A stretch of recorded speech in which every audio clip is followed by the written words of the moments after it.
Asemoglu, Why Nations Fail. 6. Drifting Apart. It is fascinating to trace how Venice rose to become possibly the richest place in the world in the Middle Ages, primarily due to its advanced set of inclusive economic institutions. Its position at the far north of the Adriatic Sea, coupled with Europe's recovery following the Roman Empire's decline, placed it uniquely to take advantage of expanding trade. Indeed, by 1330, its population had reached 110,000, making it as large as Paris and about 3 times the size of London. A key basis for this massive economic expansion was a series of contractual innovations, particularly the commenda. The commenda was crucial for fostering upward social mobility. It was essentially a rudimentary joint stock company formed only for a single trading mission. It allowed young entrepreneurs without wealth to enter the trading business by acting as the traveling partner, accompanying the cargo, while the sedentary partner provided the capital. The financial arrangements show how inclusive this system was. In a unilateral commenda, the sedentary merchant provided 100% of the capital, but received only 75% of the profits. If it was bilateral, the sedentary partner provided 67% of the capital and received 50% of the profits. The power of this economic inclusiveness is evident in the government documents of the late 10th century, which are full of new names not previously among the Venetian elite. This economic pressure inevitably forced the political system to open up too. The power of the Doge, though initially immense, was gradually reduced over time by institutional changes.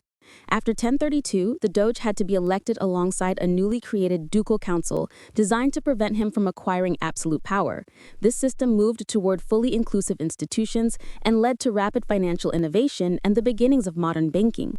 Yet, the very success of these inclusive institutions was accompanied by creative destruction, creating a tension. Each new wave of wealthy entrepreneurs challenged the established elite's political power, giving the elite, sitting in the Great Council, a constant temptation to close down the system. And they eventually succumbed to that temptation, leading to La Serrata, the closure. First, they chipped away at the political system. Proposals in 1286, for instance, aimed to give the elite veto power over new nominations to the Great Council. By 1297, if you had been a member in the previous 4 years, you received automatic nomination and approval. By 1315, the Great Council was sealed to outsiders, turning the incumbents into a hereditary aristocracy documented in the Libro d'Oro.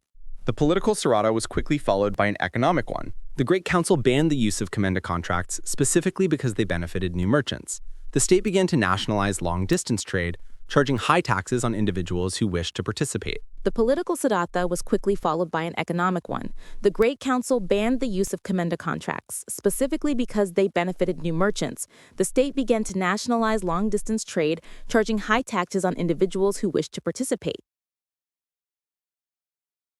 The Roman Republic offers a parallel narrative of early growth followed by institutional collapse, albeit with a much larger scale.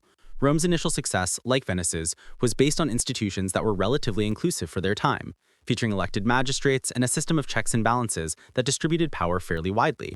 We should note that even during the Republic, this inclusivity was partial given the large number of slaves who had no rights or representation. However, the plebeians, the common Roman citizens, did have their own assembly which could elect the plebeian tribune, who possessed the power to veto actions by the magistrates. This power was forged by secession, a form of strike, particularly by soldiers who would withdraw until their complaints were addressed. That protection led to economic opportunities, and trade flourished throughout the Mediterranean. We can trace this economic expansion through archaeological evidence, such as shipwrecks. The number of Roman shipwrecks increased rapidly, reaching a peak of 180 around the time of Christ. The Greenland Ice Core project offers even more intriguing evidence of Roman economic intensity. Atmospheric quantities of lead, silver, and copper increased steadily starting around 500 BC, peaking in the 1st century AD, a level not reached again until the 13th century. This intense mining clearly indicates economic expansion. But this growth was ultimately unsustainable because the institutions were only partially inclusive and partially extractive. Real power rested with the Senate, composed of large landowners. As Rome expanded, the ensuing riches were mostly captured by a few wealthy senatorial families, increasing inequality. The inequality was rooted in land ownership. Citizen soldiers away on long campaigns often returned to find their land holdings unusable or debt-ridden, leading them to abandon their plots, which were absorbed by senatorial estates worked by gangs of slaves. By the late 2nd century BC, hordes of discontented landless citizens gathered in Rome ready to rebel. This led to the efforts of Tiberius Gracchus, a plebeian tribune elected in 133 BC. He proposed land reform, a commission to redistribute public lands illegally occupied in excess of a 300-acre limit to the landless citizens. This proposal sent shockwaves through the senatorial class. Gracchus ultimately met a violent end after he used the mob to override a vetoing tribune and later attempted to stand for tribune a second time, fearing persecution by the Senate. He and his supporters were attacked and killed by Roman senators. His murder, masterminded by his own cousin, Publius Cornelius Scipio Nasica, tells us much about the underlying tensions that led to the subsequent decline of the Republic. The transition from republic to principate under Augustus Caesar, who ruled Rome alone after 31 BC, laid the seeds of Rome's decline. Like the Venetian Serrata, the changes were initially political but had profound economic consequences. Political institutions became much more extractive, removing the crucial element of political representation for common Romans by abolishing the plebeian assembly. The emperors increased their concentration of power, which fundamentally undermined the property rights of common Romans. This also led to increased infighting and civil war, a common pattern in extractive regimes, similar to the Maya city-states. The economic institutions also moved toward greater extraction. Though citizenship was expanded, the role of citizens was completely different from the Republic. Furthermore, agricultural workers were reduced to the semi-servile status of coloni, tied to the land, with landlords gaining increasing rights over them. For example, from AD 365, coloni were not allowed to sell their own property without their landlord's permission. The ultimate failure of Roman growth was that it was not underpinned by technological progress or creative destruction. After early innovations, technology was stagnant throughout the empire. The prevalence of slavery and semi-servile colony meant that the people doing the producing had few incentives to innovate, as their masters would benefit. And the state often actively blocked innovation due to the fear of creative destruction.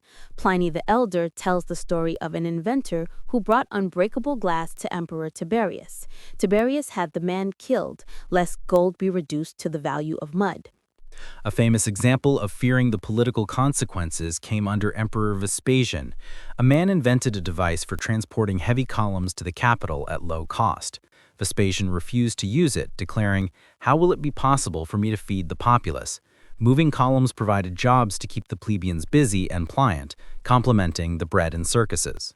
This decline was keenly felt at the periphery, such as in England, which had been conquered by AD 43. At forts like Vindolanda, we see evidence of an advanced monetary economy, constructed roads, and literacy, such as in the letter from Octavius to Candidus discussing purchasing grain and seeking payment. But after the troops were withdrawn around AD 411, all those trappings vanished. Money disappeared, urban areas were abandoned, and literacy substantially declined. The source notes that nobody wrote from Vindolanda anymore.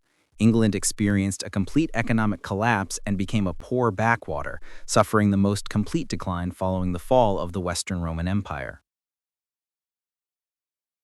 The rise of inclusive institutions in England, leading to the Industrial Revolution, was not a direct inheritance of Rome. Instead, the fall of the Roman Empire created critical junctures across Europe that led to a decentralized feudal order.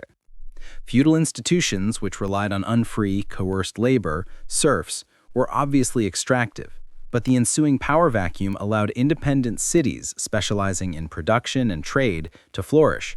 Importantly, during the reduction of the rural population to serfdom, slavery disappeared from Europe. This path contrasts with other parts of the world. Consider Ethiopia, which developed from the kingdom of Aksum. Aksum, comparable to the Eastern Roman Empire in many ways, faced a similar critical juncture when the Arabs expanded into the Red Sea in the 7th century, leading to economic decline and centralization into the highlands. Just as feudal institutions emerged in Europe following the collapse of central authority, a similar, though likely even more extractive system called Gult emerged in Ethiopia. The Gult system required the holder to provide services, typically military, to the emperor and allowed him to extract between 1/2 and 1/4 of the agricultural output from the peasants. Ethiopia then became isolated from the processes that later influenced Europe, such as the emergence of independent cities and the constraints on monarchs. Its absolutist institutions remained largely unchallenged. Meanwhile, in Western Europe, the Black Death shook the feudal society deeply, creating stronger towns and a peasantry no longer tied to the land. It was upon this canvas that the opportunities created by the Atlantic trade would play out. The small institutional differences within Europe that favored England, where the feudal order had given way most comprehensively, allowed commercially minded farmers and independent urban centers to flourish. These groups were ready to demand more secure property rights and political voice, culminating in the decisive step toward inclusive institutions in the 17th century. Ultimately, the experiences of both ancient Rome and Venice show that spurts of early economic growth triggered by institutional innovations can falter. In both cases, success was reversed when the existing elite closed the system to new entrants and undermined the relatively inclusive elements that had created the prosperity in the first place. This reinforces the crucial point that historical factors do shape institutional development, but it is not a simple, predetermined cumulative process. The most robust inclusive institutions emerged first in England, where the feudal order had given way most comprehensively and disappeared most decisively, almost without a trace, during the 5th century AD. Instead, history plays a major role through institutional drift, where small institutional differences interact with critical junctures, such as the Black Death and the discovery of the Americas. These junctures led to a strong institutional drift affecting all of Europe in a way that has no parallel in sub-Saharan Africa, Asia, or the Americas. By the 16th century, Europe was already institutionally very distinct, having developed representative institutions unseen elsewhere. It was these small institutional differences within Europe that truly mattered, favoring England and setting the stage for the Industrial Revolution.